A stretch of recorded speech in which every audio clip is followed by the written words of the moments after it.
us in our meeting, that your goodness and love and mercy would not just be among us, but would guide us into your future. Give us the guts to reach out in the way you're calling this church to go. Through Jesus Christ we pray. Amen. So first you see in the outline is a series of 4 statements, and then we're going to get to the issues to address last. First of all, timeline. Now, this timeline is not an absolute. This is a tentative, projected timeline.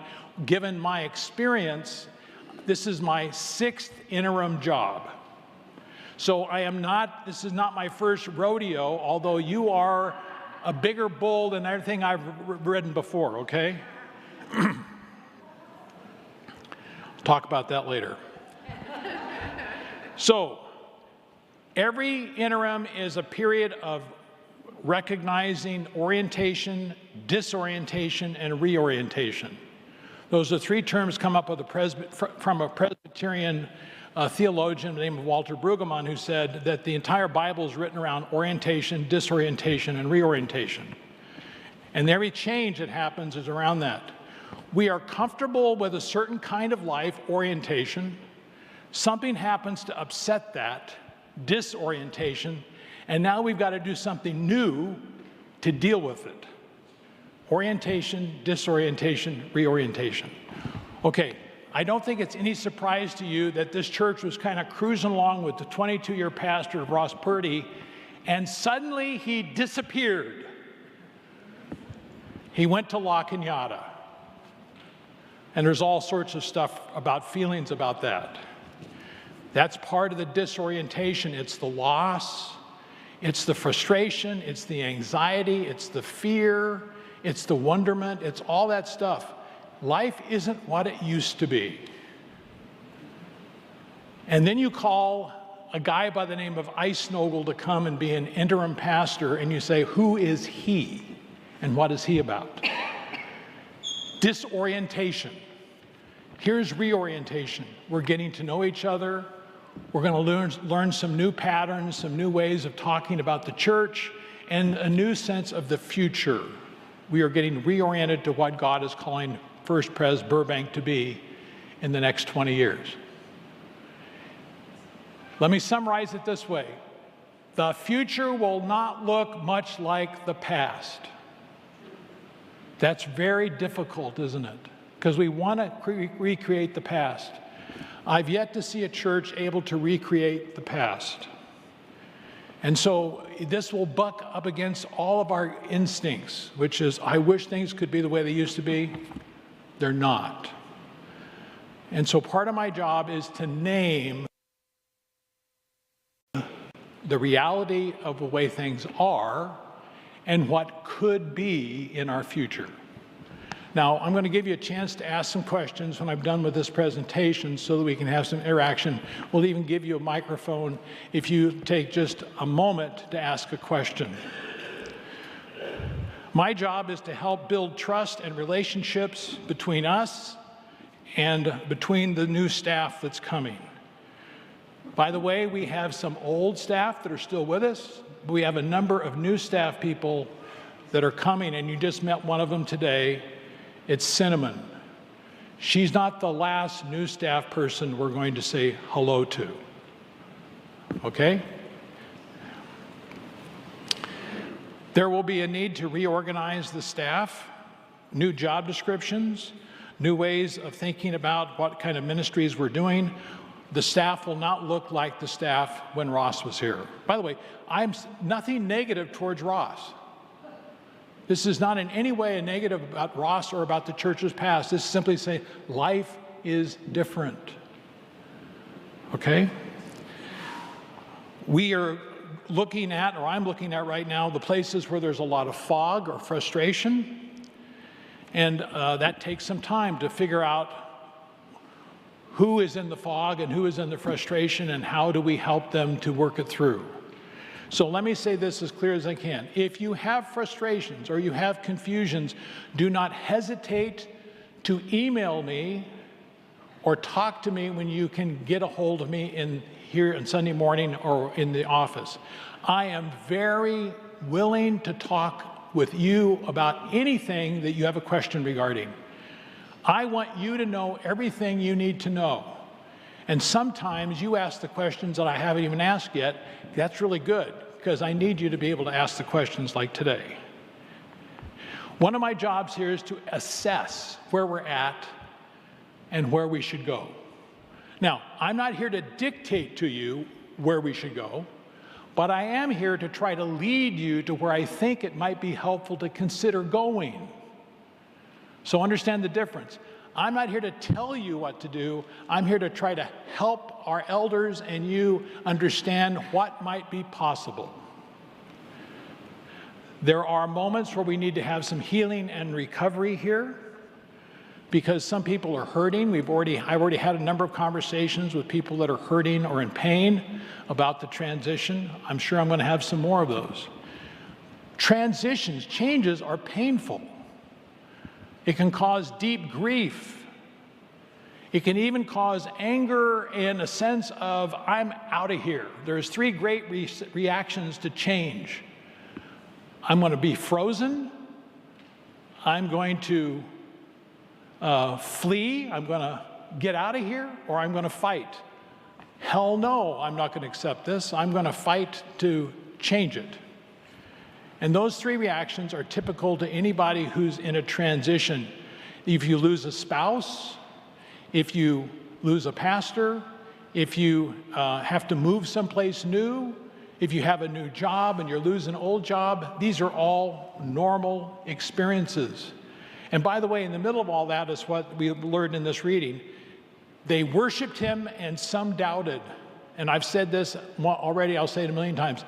If you don't have doubts, then you're not in touch with reality. I get nervous around people say, I never doubt about anything. Oh, I don't. Please stay away from me. That's why Matthew ended it with the way he said, they worshiped him and some doubted. Even the people who saw him in the resurrection, even the people who saw him ascend, they worshiped him and some doubted. That's how powerful positive doubt can be. Doubt is not sin. Doubt is the honest pursuit of the truth.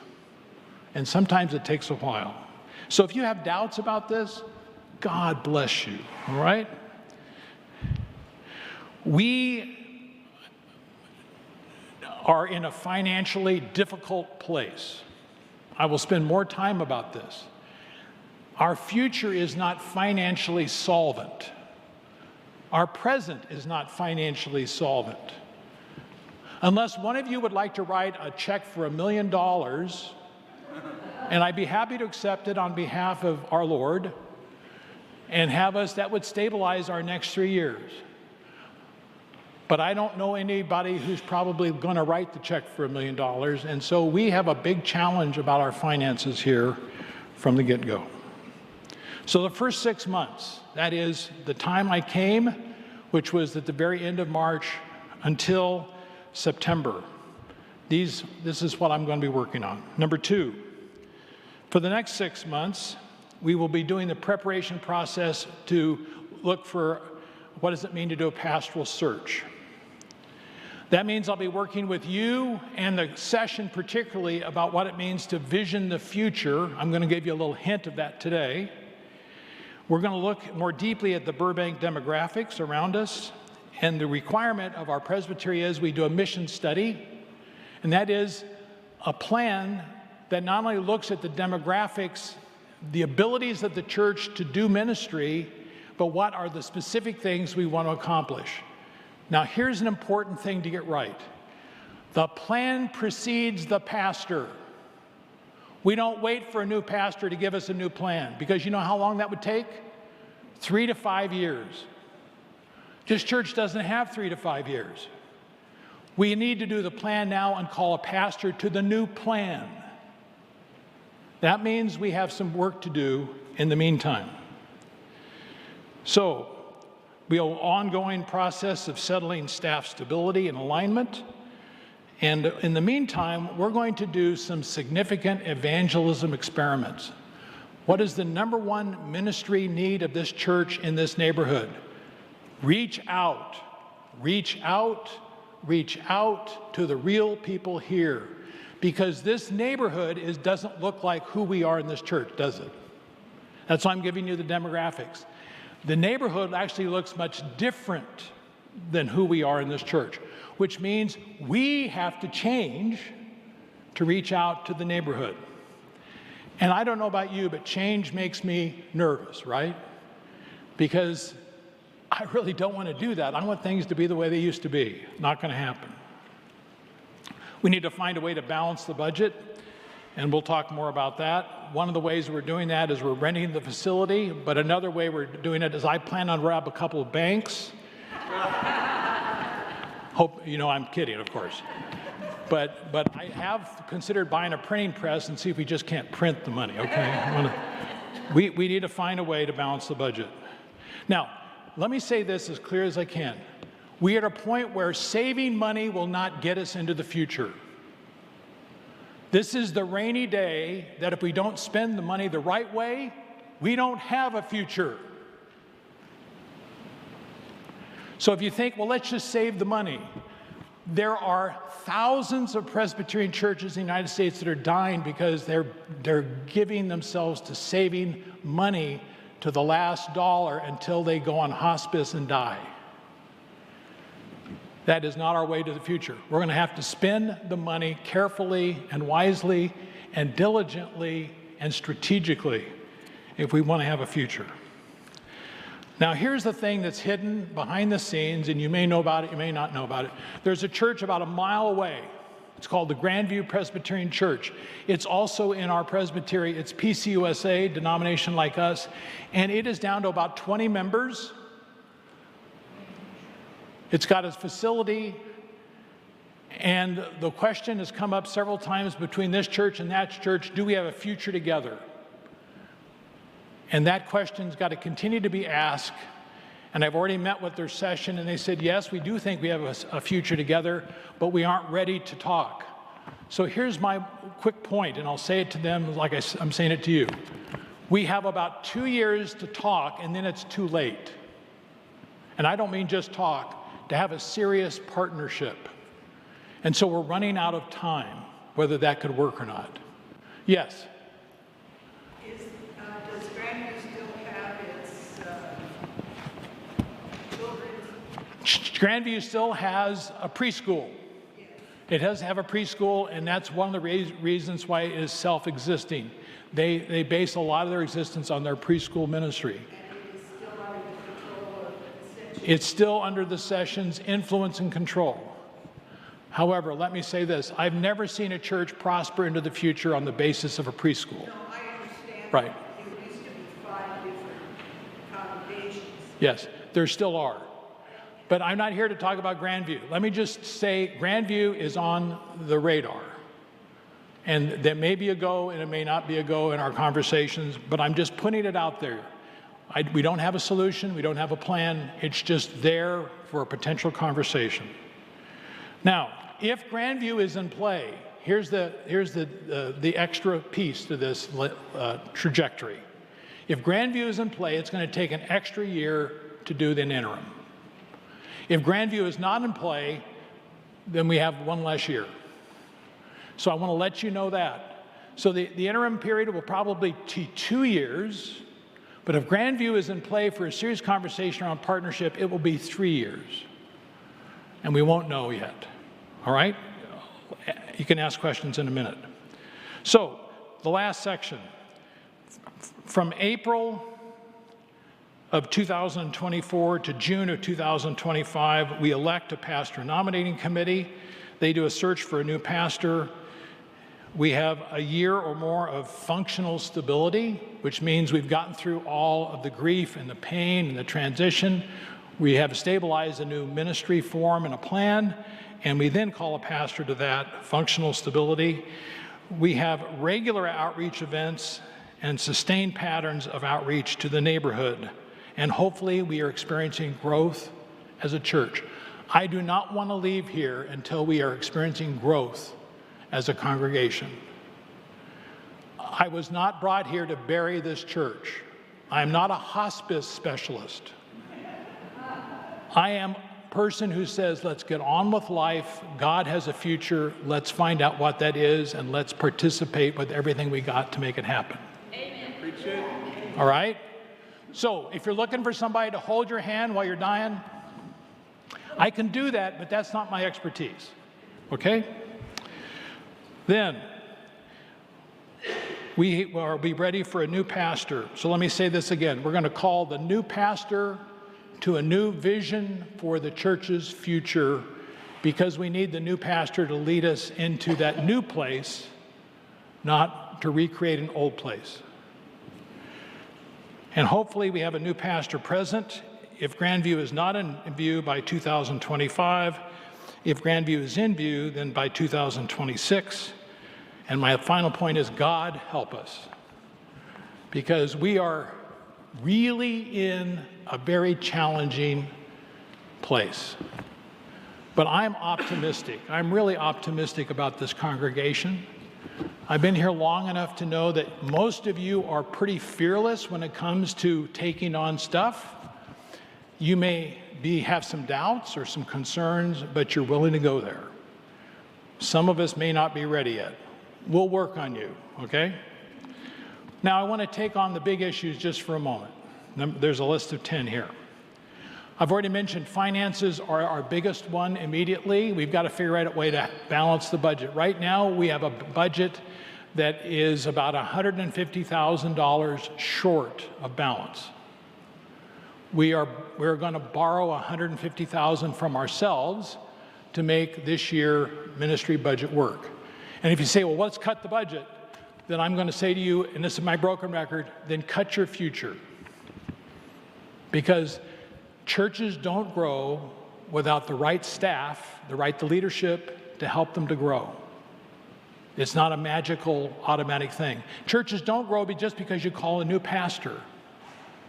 In fact, what happens oftenly is the new pastor gets crushed under the load of having to make changes happen that should have happened when the interim was here.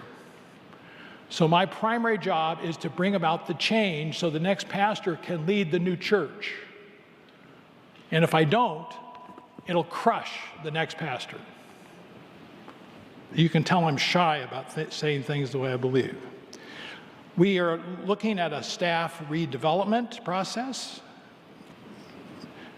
And specifically, we are looking at the role of Casey Way. And that is, Casey has been a parish associate of this church for years. How many years? I think it's 7 now. 7 years. Did you know he was a parish associate? He's not an official pastor of this church. He's called Pastor KC or Pastor Way, isn't he? We need to work to settle his current status and his future status. We have some more conversations about that. By the way, I'm not going to say any of this behind his back. He's here. I'm going to talk about him while he's with us. So, number 4, we need to spend some time with BurbankPres. More about that later. We need to change now and not wait till a new pastor comes. We need to develop a new vision and plan for evangelism in this neighborhood. We need to establish a sense of calm and hope and joy, then call a new pastor to our calm and hope and joy. Now, part of the calling of a new pastor means, and this is also part of the situation with KC, as you know, housing's expensive in this area. And I'm going to look at the demographics in just a moment. The typical pastor who will come to this church does not have enough down payment to pay for a house. That was true at La Cañada. It's true for every church that exists in Southern California. And so the church typically needs to have a stash of money to help another pastor or its pastors to buy homes. Casey's still living in an apartment.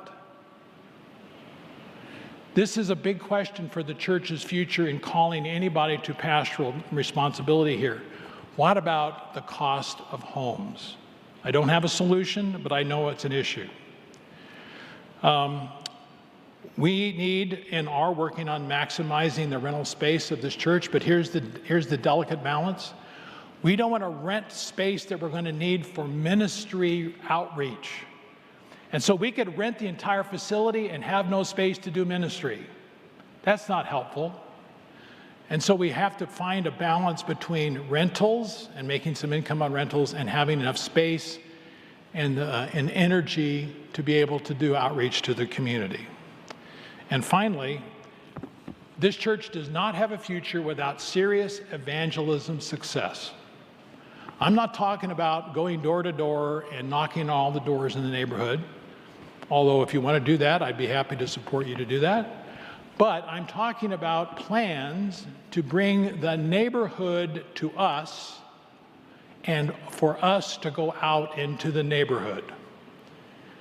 And with that in mind, I want to take a quick look at the demographics.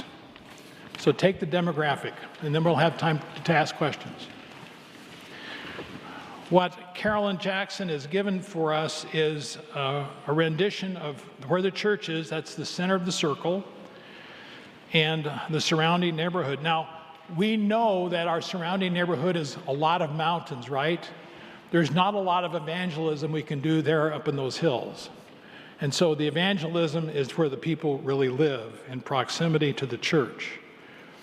And within a mile radius of this church, there's about 150,000 people. Just within a mile radius of the church, 150,000 people. Okay. Now, I just do a quick look at some of the demographics, and I'm not going to do this in detail, but go to page 2. The population, I misquoted it. Within 3 miles is 150,000. Within 1 mile is 35,000 people. So one of our objectives is to find 100 people within a mile radius among the 35,000 who can hear the gospel the way First Presbyterian Church Burbank can articulate it. That would be one of our goals. Then, in terms of income, you'll notice we don't live in a wealthy community. Within 1 mile, the median household income is $67,000. Within 3 miles, you'll notice the median income goes up to $81,000. So guess what? We are in the poorer part of Burbank. The wealthier parts of Burbank are further away from us. Now, here's my experience of the Presbyterian Church and poverty. We like to feed the homeless, but we don't like to invite the low-income people. And that's because it makes us a little nervous. I mean, after all, we're kind of a middle-class, upper-middle-class historical church. So part of the challenge is how do we reach out to people who just don't have a lot of money or a lot of education? There are some, but they're not many. And so if you notice, in terms of the demographics of households, 65% of the people that are around us within 1 mile, 65% make less than $75,000 a year. I would almost declare there are very few people in this room that are making less than $75,000 a year in a household. That says something about who's around us. We're comfortable with the 45% of people who make over $75,000 a year. We need to learn to reach out to people with less income. The second part of age, you'll notice that there's a lot of younger people around us. 75% of the population around us within 1 mile, 75% is under 60. This is a congregation of mostly over 60. That's a big challenge in itself. How does an over 60 congregation make peace with reaching out to an under 60 congregation? That's one of our challenges, yes. Well, I always thought we're not looking at what's going on today. We only offer a service on Sunday. A lot of people work on Sunday. Yeah, that's right. I'll repeat what she says. Yes. And, you know, we need to look at something in the evening, maybe one day during the week. Yes. So let me repeat what you're saying because I need to put it on video. She's saying that a lot of people don't can't come to church on Sunday because they work on Sunday. And therefore, we've got to offer things for connections to people who are working on Sundays. That's one of the issues, one of the challenges. Thank you. All right. It's one of our major concerns. It's a concern. All right. It's one of the concerns. There are ways to do that. Okay. Let's go to page number 3. In terms of race and ethnicity, and I want to be careful on this, but I want us to be realistic. It says that 65% of our neighborhood is white. However, let me throw a condition on that in terms of what I hear and understand because of my experience. Half of the white population are Armenian. How many of you have an Armenian background? 1, 2. I'm married. You married one. God help you. 3, 4. Okay, we have about 5% of those gathered here that have an Armenian connection or background or heritage. 35% or 40% of this neighborhood is Armenian. We probably need to be a church that's much more friendly to the Armenian culture people. 50% of Burbank High. 50% of Burbank High is Armenian children. So we're all white people, right? According to the census, but we're very different in terms of our background. And so that's a big challenge for us. So, and then you have people from all sorts of other racial ethnic groups. You'll see that 45% of this environment is from another racial, ethnic history, heritage. So if you aren't Armenian, there are a bunch of other people from other racial makeups and backgrounds, culture, who make up another 45%. So this neighborhood's about 30% Anglo-white. We are a church of about, I'm going to take a shot, 90% Anglo-white. We have a big job to become a cross-cultural, multi-racial, multi-ethnic congregation and figure out how to do that. By the way, it's one of the hardest things to do because most people in the United States don't want to be with people that are different than them. They want to be with people who are like them. And this church needs to start learning how to be with people that are different than us. By the way, I'm a big white guy saying this. So I have to change too. I've got to wake up and smell the roses, or it may be, what's the rose of Armenia? Well, not the rose, but the flower of Armenia? I should know that, but I don't. Anyway, somebody who knows that can tell me, okay? We need to start smelling those flowers too. Okay, you'll notice employment. Actually, education is where I want to go. I don't want to go to employment. You'll notice that actually this is a fairly educated neighborhood. Most people have some college or associate degree or bachelor's degree or graduate degree. And so that's good news for us because we actually do better with college-educated people.